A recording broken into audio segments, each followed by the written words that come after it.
اعوذ باللہ من الشیطان الرجیم پناہ مانگتا ہوں میں اللہ کی شیطان مردود سے۔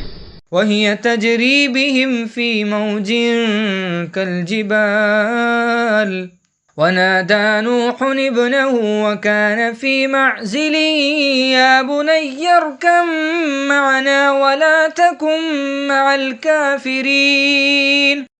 اور وہ ان کو لے کر طوفان کی لہروں میں چلنے لگی۔ لہریں کیا تھیں؟ گویا پہاڑ تھے۔ اس وقت نوح نے اپنے بیٹے کو جو کشتی سے الگ تھا پکارا کہ بیٹا ہمارے ساتھ سوار ہو جا اور کافروں میں شامل نہ ہو۔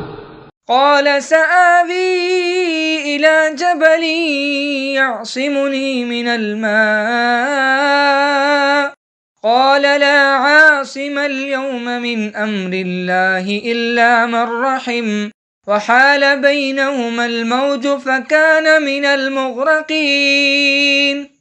اس نے کہا کہ میں ابھی پہاڑ سے جا لگوں گا، وہ مجھے پانی سے بچا لے گا۔